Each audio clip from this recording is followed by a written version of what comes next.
Now, you clicked on this video because you don't have enough time. You want to be more effective and extremely successful while having a life. And you probably study the routine of celebrity or millionaire XYZ in detail because you want to do what works. So, let me help you. And let me make one thing clear. I won't tell you what celebrity XYZ does, as I implied. Instead, I will tell you what is scientifically backed up to work. Now, I'm a young high performance coach, a neuroscientist, and previously a project manager in various pharma companies like GSK, and I've made many new productivity mistakes myself that I don't want you to make as well. So, in this video, I will share with you how to structure your day for peak performance, as well as the daily habits and hacks that you must implement to maximize your energy levels, to 10x your productivity, and to create your personal, custom-tailored, and perfect routine. And what I share with you in this video is based on my experiences, again, from years of optimizing my own routine and productivity to the highest level, from coaching, and also based on what I've learned thanks to peak performance training at the Flow Research Collective. In other words, I will give you a free peak performance seminar today. So it'll be a longer video, but I can guarantee you that if you watch the entire video, if you pay close attention and if you implement all of the things I mentioned today, you'll become unstoppable. For real. And chances are that you don't need to watch those unrealistic and shiny videos anymore. So, if you're excited, smash that like button, subscribe if you haven't, and let's dive right in.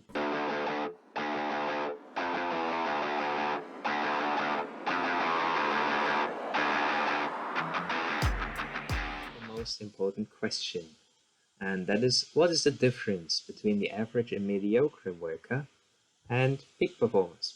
What are the stats? So how good do you actually need to be extremely productive? Well, let me show you some statistics that I partially derived from the Flow Research Collective, which is pretty much the world leading facility for flow training. Alright, so now let's have a look at the stats. Now here we have the average worker compared to the peak performer.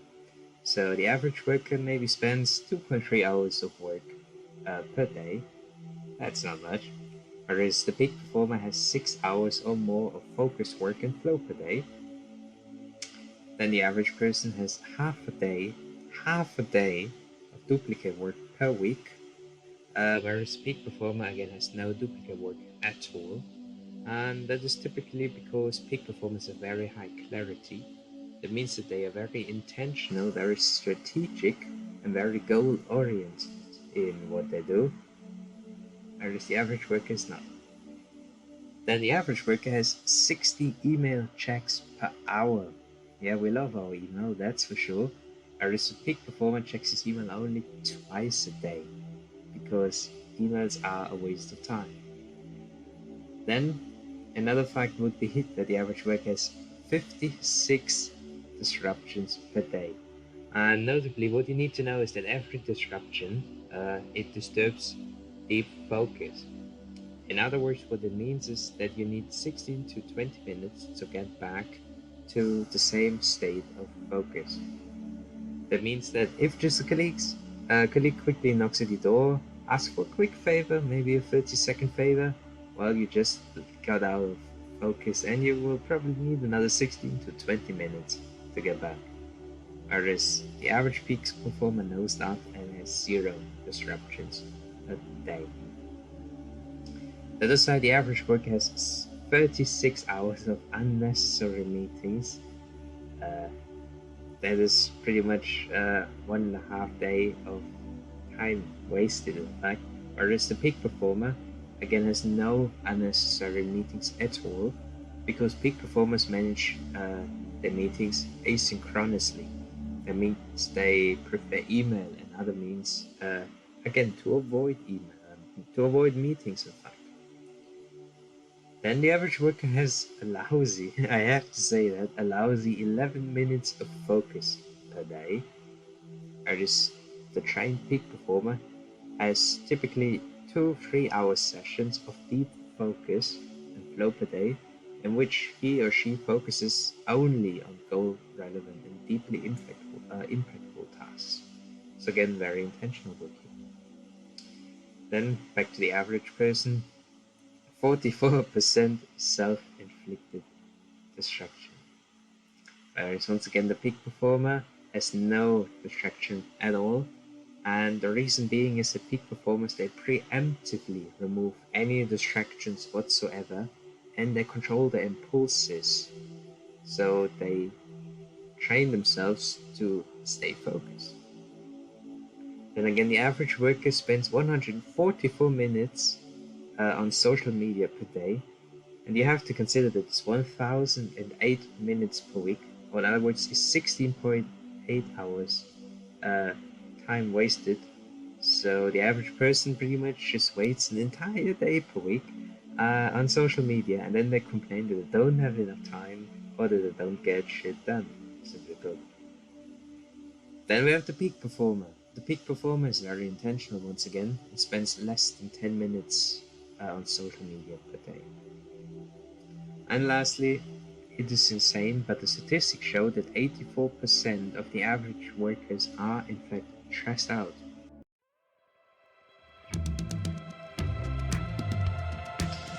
So in other words, we are in the habit to underperform. And since our behavior is 75% automatic, that's a problem. So forget about willpower. For extreme success, what you need is to optimize your routine instead. And no excuses. I'm pretty much not making this video to please you, and I'm making this video to help you to make better use of your time, to be more accomplished, to outperform others, and to get back time to enjoy your life.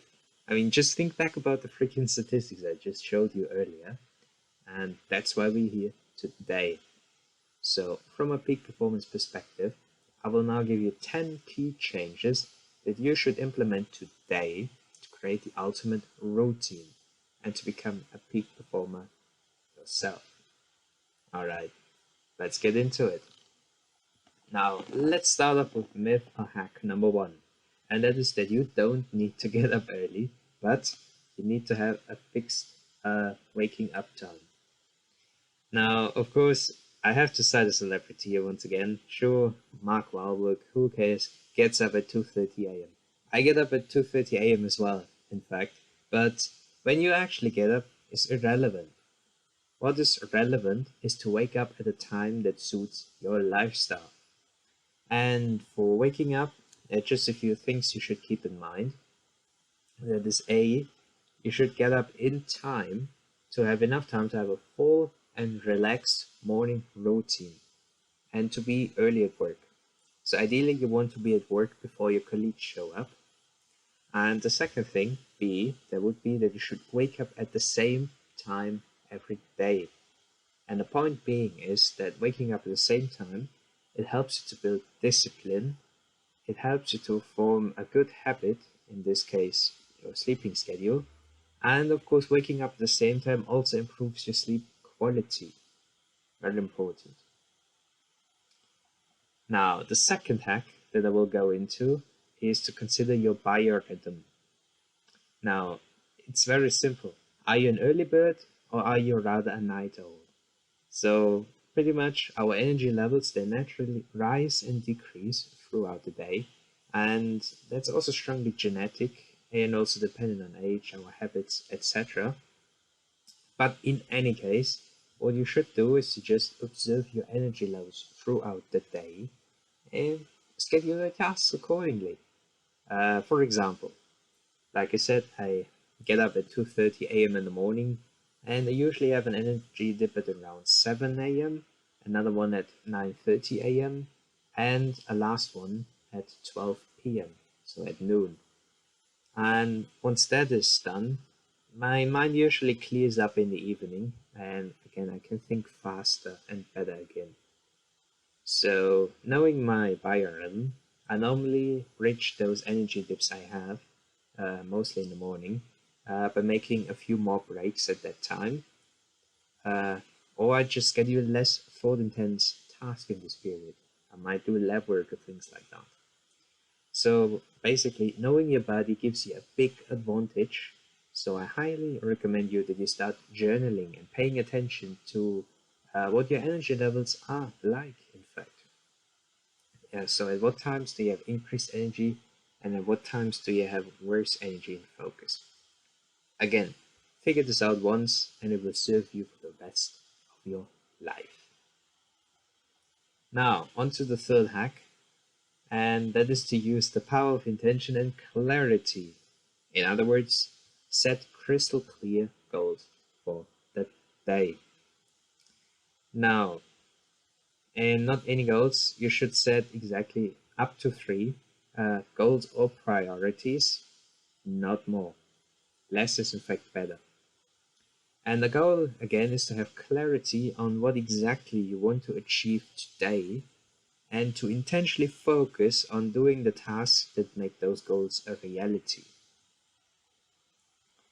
And in a grander scheme, that would mean that the top three goals of today help you achieve the top three goals of the week, and the top three goals of the week help you achieve top three goals of the month. So a key lesson that I also personally learned is that you need to use your goals as a life filter, basically, and schedule your day around your goals. The reality is that the issue is not that you don't have enough time. The issue actually is that you just don't specialize. You don't know what you want to achieve, and you don't focus on a selected thing. So, for example, you could use your, let's say, 8 hours of work in a given day to work 1 hour on eight different things per day. You will probably do all of them mediocre if you just have 1 hour to do all of them. Or instead, you can focus on a single thing. Invest 8 hours into this one thing per day. Do it with excellence. Yeah, and because of that, make rapid progress. And again, that is the progress you want, and that is what will make you outstanding at it. And believe it or not, top athletes, musicians, etc., most of them, the top performers on the highest level, they invest at the minimum 8 hours per day, and up to 12 in fact, to practice what they do every day. So they might do running for an extended amount of time. Musicians might practice the instrument for 6 hours a day and maybe do 2 or 3 hours of music theory, etc. And that is why they are so incredibly good at what they do, because they're intentional and because they're focused. So, just an example from my own schedule to give you more insight. For today's Monday, and I planned the following three priorities of things for Tuesday. So, my top three goals would be for Tuesday to write a 3 hour scientific review. So, I want to write 3 hours on that in the field of Alzheimer's disease.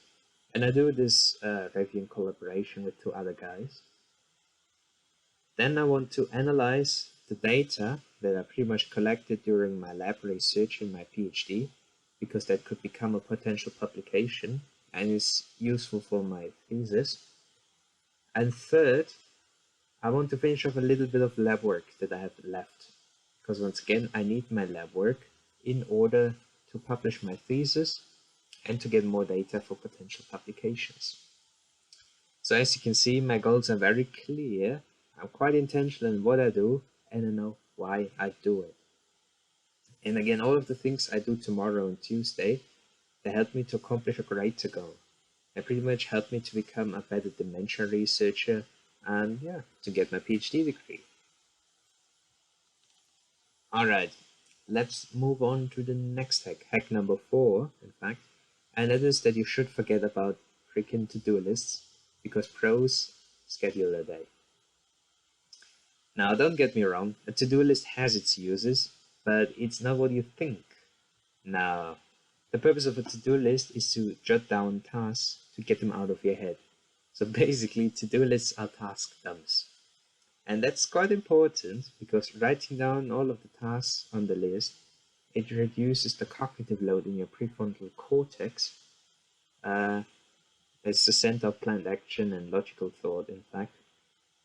And again, the point here being is that the less occupied your prefrontal cortex is, the easier it is for you to focus, and the easier it is for you to get into the flow state.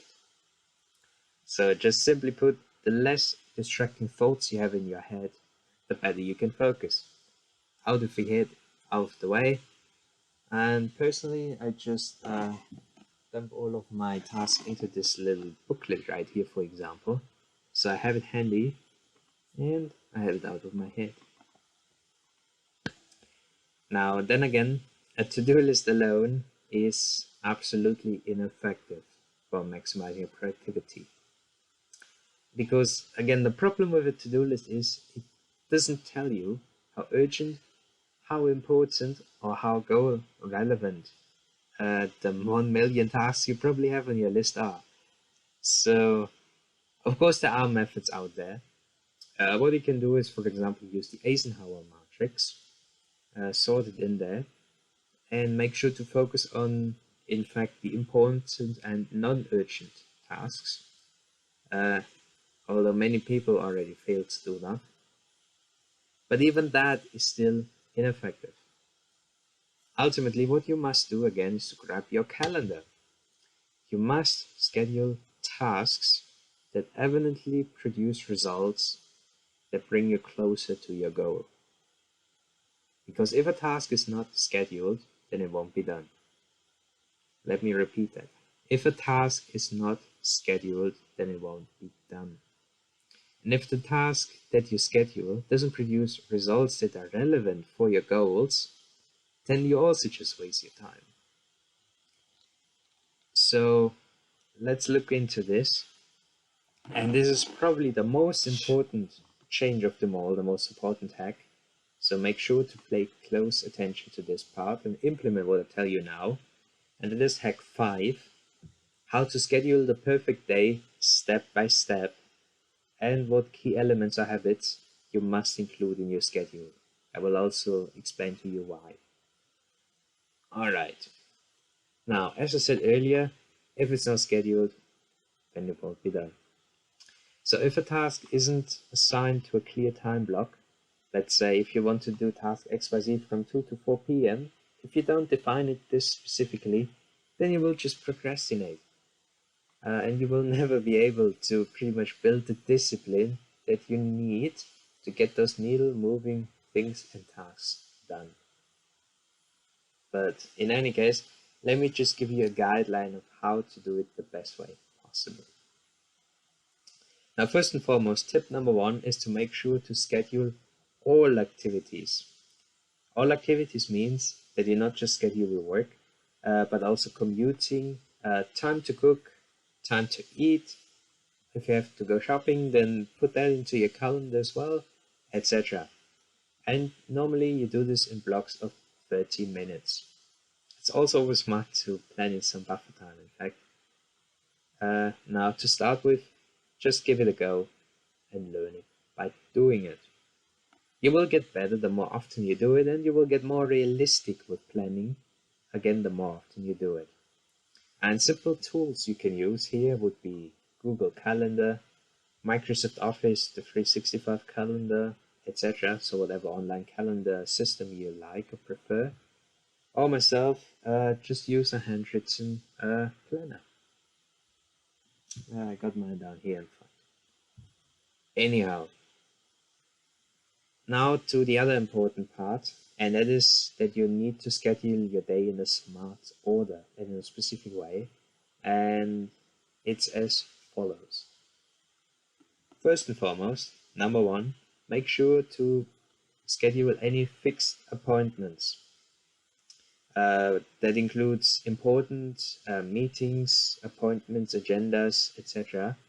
And of course, habitual tasks, your lunch break, when you go to sleep, commuting, etc. So those fixed appointments, make sure to put them into your calendar first, because once again, they're fixed, they're pre-decided, and you can't really change them.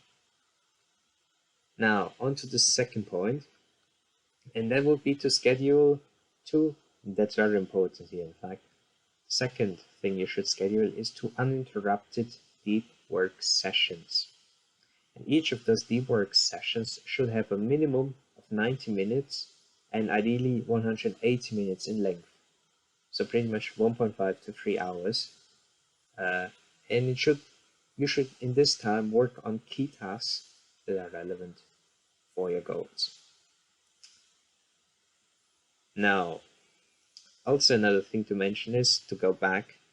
Early on, you determine your top 3 goals of the day and top 3 goals of the week, hopefully. In your 2 deep work sessions of 90 to 180 minutes, whatever you do in this time, it evidently must contribute to reaching your top 3 goals of the day. And let me make this very, very clear. This is your competitive advantage. All right. So you have your top 3 goals in mind for your day. You know exactly what you want. You are extremely intentional. That's why you have those deep work sessions. You exactly know why you do a certain task, and you have selectively blocked off undisturbed time in your calendar to do deep work, to work towards these set goals. And I can tell you right now, it doesn't sound sexy, but 95% of people fail to do this simple thing. And that's why, just remember the statistics in the beginning, that's why the average worker is so poor, in fact.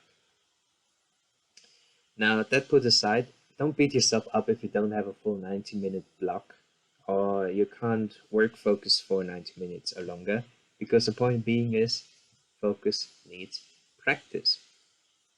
And focus also requires that you need to learn to withstand temptations and distractions. Now, in any case, most importantly, practice requires that you just get started. So just freaking do it. So just schedule deep work, your 2 blocks of 90 to 180 minutes. Work focus as long as you can and learn to enter the flow state, so the state of deep immersion. And eventually, by doing this over and over and over again, over the weeks, eventually your focus and your ability to enter flow would become better over time. And you can get really, really good at it. Trust me. One of the examples, I've been doing this for years now, and I'm at the level now where I usually have breakfast, and then I have 6 to 7 hours of uninterrupted deep work. I maybe have a 5-minute break here and there, but really 6 to 7 hours uninterrupted deep work, normally from 5 or 6 a.m. to 12 to 1 p.m. And in this time, I pretty much knock out all of the key tasks of my day. So I write reviews, I do lab work, and all of these things that are important for my research career or social media, like recording this video right now. And again, that's the same level you can reach, and you can get even better than that. Or the main point is that you just train yourself up. Next point, this is extremely important. No distractions in your deep work sessions. So if you have to hang up that fuck off sign, and I mean it, hang this fucking sign on your door, close your door, don't allow any distractions. I mean it. So only you and the task at hand exist in your deep work sessions. Now, if you have trouble in doing so, just make sure to talk to a colleague, to your boss, or if you work from home, to your family and friends, etc. in advance, because you need the distraction-free, deep focus time for flow. Just remember, the average person has 11 minutes of focus, uninterrupted focus a day. So if you manage to pull off those 2 sessions of 90 to 180 minutes deep work, then you have an immense, immense advantage over everyone else that will make you a peak performer. All right, so going back, now we have scheduled our 2 sessions of deep work. We have scheduled the appointments that you cannot change that are crucial. And once we have that down, there are exactly 4 elements, 4, that I highly recommend you that you put into your routine as well, and that you schedule as well every day, because those 4 habits that will make you outperform anyone else and make you outperform the average person. And will also tell you why. All right, the first element you need to schedule is 30 minutes of learning and curiosity time, as I call it. Now that means there could be time to read a book that teaches you knowledge and skills that are relevant for achieving your goals. Then you could attend a skill development course, or maybe you could watch a YouTube video about a topic of choice you want to learn more about. Like this one right here, for example. And personally, I both read 30 minutes a day and I watch one of those, I call it learning videos, with dinner, for example. And I usually also make notes in a dedicated notebook that I also have lying around here. Over here, in fact, as you can see, that's just for notes for the learnings every day. And again, apply the knowledge afterwards. Now, to give you an example, it sounds pretty unimpressive, but it can do immense things. One example would be that during dinner, I was actually watching videos about how to write scientific publications. How do you get them published? Because back then, I was a noob. I mean, obviously, I've never written a scientific publication, and I had no idea how to do it. So I watched a video with it to learn it while I was eating dinner. I wrote down what I learned in my little notebook here, and I used what I learned. So basically just wrote up my very first review, which is about the neuroprotective, so the protective function of the hunger hormone ghrelin, and its role as a treatment for Alzheimer's and Parkinson's disease, and I got it published. So once again, these are just the things that you can do on a daily basis, those small tiny things that give you an immense advantage if you keep doing them, because they add up over time. So get your learning and curiosity time in 30 minutes a day. Second element that you need is to implement 30 to 60 minutes of exercise every single day minimum. And I suggest that you both do cardio and strength training, and ideally you split it up, so you do one day cardio, one day strength training. And both have separate, distinct advantages, but the point here is that you will get immense productivity boosts that are scientifically proven. To give you a few examples, exercise decreases stress levels, so it decreases the cortisol and norepinephrine levels in your body. It releases mood-enhancing chemicals like endorphins. Endorphins mitigate pain, in fact. Anandamide, and a fun fact here, anandamide, it works exactly like cannabis, and it causes euphoria. So anandamide is also what causes the runner's high, in fact, and not endorphins.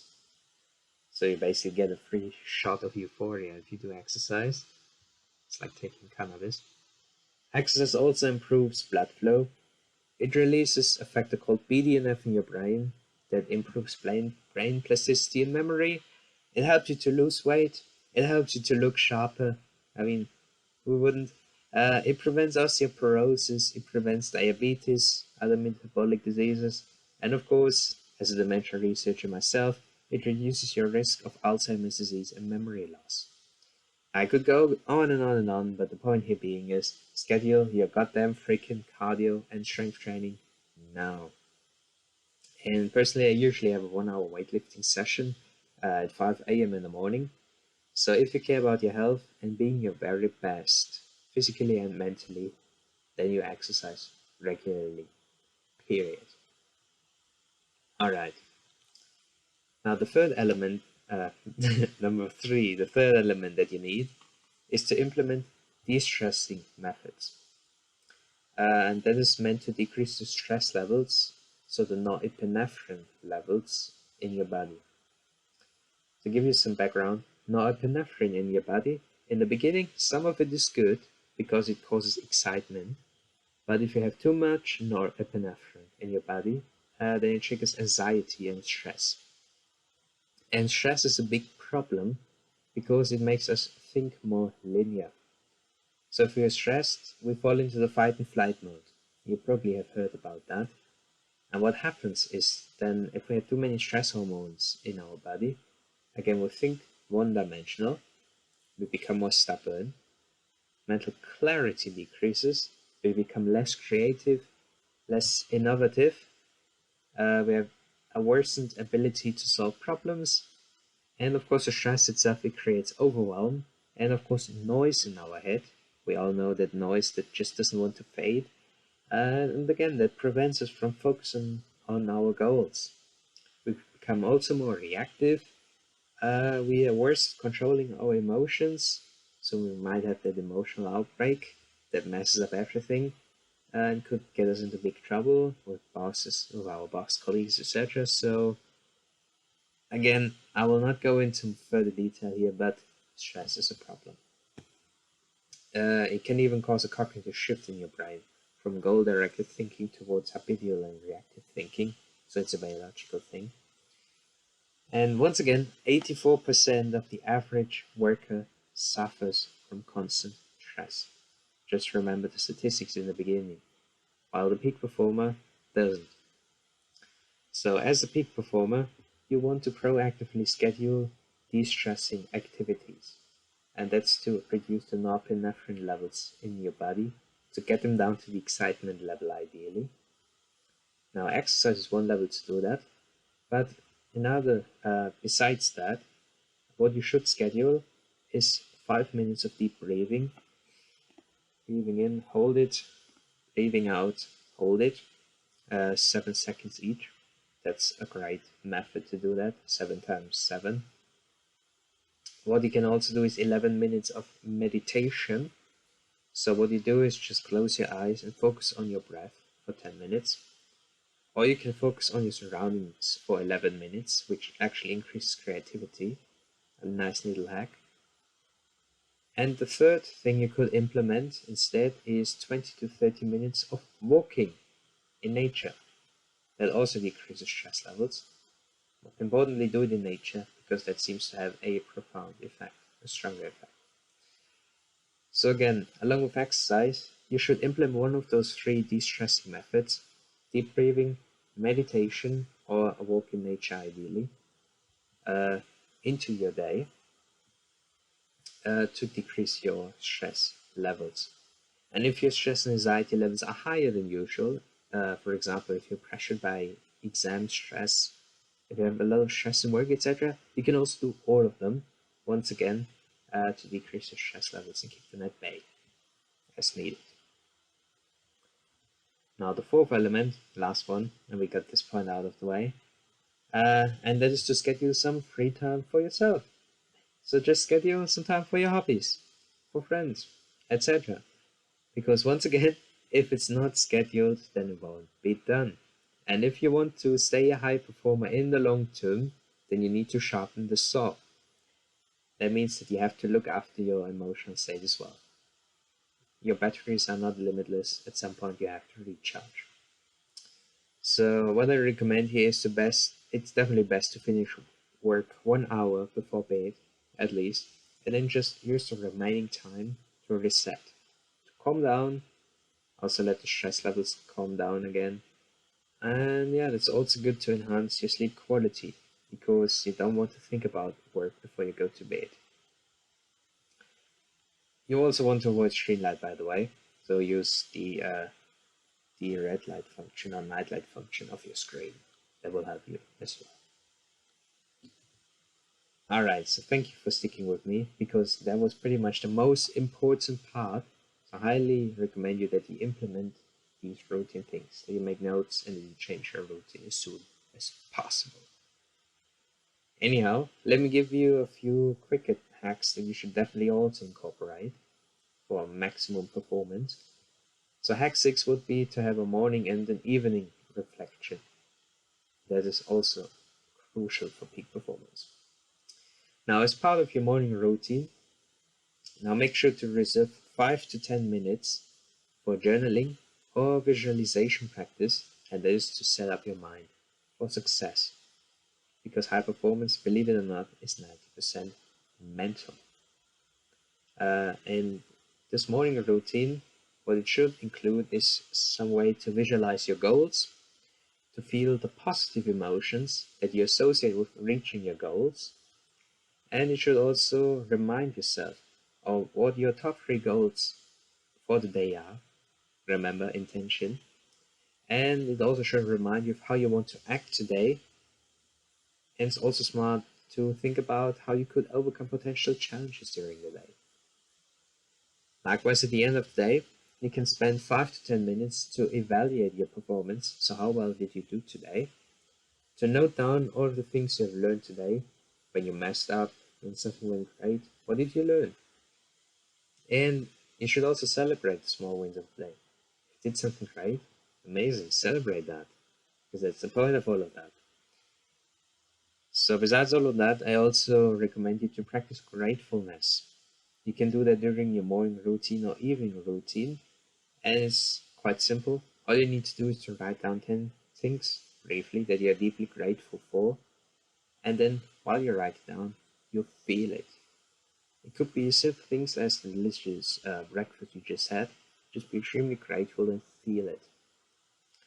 And this mini practice, what it does is that it puts you in a positive and a high performing state. Again, that's the difference that makes a difference. Most people come to work groggy, in a bad mood. You, however, you are extremely grateful, you're full of positivity, and you're in a high performing state. So that is again the difference that makes a difference. And gratefulness can even reprogram the information filter in your brain to make you more happy and more positive in general. I might make a separate video there. Anyhow, I will link you a LinkedIn article below. That is how you can use journaling to reflect properly. And I can also link you a video, or will link you a video in the description about the power of goals. So, neuroscience of goals and how to do them best. Again, you can also feel free to connect to me at LinkedIn. And if you want a separate video about the habit of self-improvement in journaling, then just let me know in the comments, and I'll make one for you. Alright, hack number 7. It is to do the most crucial thing first. Now, always start with the most important and crucial tasks. So repeat that. And it's as simple as asking yourself, if I could do a single thing today, then what would it be for this day to be a success? Because what you need to know is that your willpower is related to your energy levels. In other words, your willpower will naturally decrease over the course of the day. So don't make it hard for yourself. Don't push it until the end of the day, because then you will most definitely not do it. So make sure you do the most important thing immediately after getting up, when your energy levels are at its best, in the morning. Hack number 8. Remove any distractions and time wasters preemptively. And that includes especially social media, emails, and meetings. Now, as studies show, willpower is fragile. And the key is not to avoid temptations, but to remove them before they actually arise. So, this means that you should address 3 things in particular. First thing, make sure to switch off your phone and leave it in a separate room ideally. Additionally, when you use social media, check the clock and make sure to spend no more than 10 minutes on it. Because remember, the average person spends 144 minutes per day on social media. So in other words, the average person loses one entire day per week mindlessly scrolling through Facebook and co. So don't be one of them. Be smarter.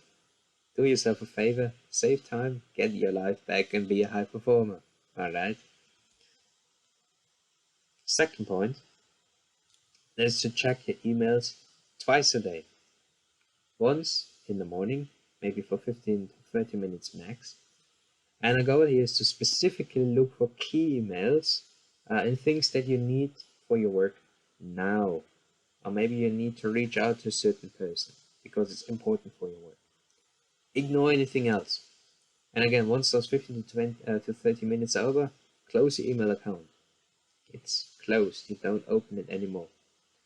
And then at the end of the day, after all other key tasks are done, maybe at 4 or 5 p.m., then you can spend 30 to 60 minutes, again, block this in your calendar, max, to filter out and sort and answer key emails.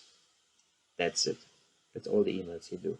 Twice a day, max. And again, the point here is don't answer every email under the sun. You probably get easily 100 plus emails a day. It will take forever to answer all of them. And emails are a common pitfall. Remember the statistics. So it definitely feels nice to get emails done. They actually release dopamine in your brain, which makes you feel good. But once again, it's a waste of time. It's a false positive. So make sure to work on your own agenda and don't work on the agenda of others. Focus on what actually matters. Use your time smart and become a high performer. And lastly, the thing you need to pay attention to is meetings. And my best advice is avoid them. Just avoid them entirely. If you can handle something in an email, asynchronous that is, then do that. Don't get me wrong, right? Meetings, you need them at times, but they are rare, and you need an agenda, a clear agenda that everyone follows step by step. You need a crystal clear meeting objective, and you need to constantly remind people of this agenda, so what you want to get out of the meeting, because people will get off track. People like to ramble, trust me there. I've been there, I've been a project manager of a pharma company, so be mindful. And at the end of the day, also importantly, you need to assign clear responsibilities and to-dos for every person that is involved. You can actually do that via email again. So, because let's be honest, there's no point in sitting in a freaking goddamn meeting and listening to people rambling on for hours if it's irrelevant to your work, your goals, and if you don't even contribute to the meeting. And of course, if it doesn't do anything at all for the outcome of the meeting. So, next hack. Number 9, optimize your diet for high performance. Now, generally, the science says that there's no quote unquote best diet, but there are a few simple rules and principles to follow. There would be to use common sense, so avoid sugar, avoid fast food, and prefer complex carbs.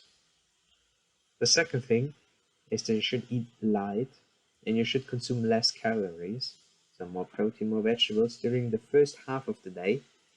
And the point being is that it helps you to avoid blood sugar drops and food comas. Very important third point, drink enough goddamn water. Uh, Actually, to just drink a glass or two of water is the only proven way to get smarter in 30 seconds. So do that. And lastly, or next, I also highly recommend intermittent fasting, in fact, for productivity. So ideally, you want to leave 6 to maybe even up to 10 hours between meals. So personally, I fast from 3 a.m., that's when I have breakfast, all the way until 2 to 4 p.m. And the point being is that it gives me consistent energy levels and I can work with great focus over the entire time. So might be a bit weird in the beginning, it might cause you some hunger, but you will get used to it after a week. The appetite will fade, and again, you will get those consistent energy levels that will give you that enhanced focus that again 95% of people don't have. And another advantage is of course that it makes it a lot easier to lose weight and you get this amazing nice meal at the end of the day. So again, test it, see how it works for you. And lastly, number 5, that is finish your final meal 2 to 3 hours before bed, once again to guarantee good sleep quality. Which brings me to the last hack, number 10, sleep. So schedule at least 7 to 8 hours of sleep every single day. You can also count in 1 extra hour, in fact, because that's what it needs to fall asleep. So what you need to know is that even 30 minutes less sleep than ideal for you, and any less than 7 hours is proven, scientifically proven, to decrease your productivity, decrease your focus, decrease your mental clarity, worsen your emotional control, and decrease your health. It can cause Alzheimer's disease, etc. So don't do that. Also, by the way, it's a fun fact, 5 hours of sleep, it equals drinking 5 beers before working. So once again, another good state to be in peak performance.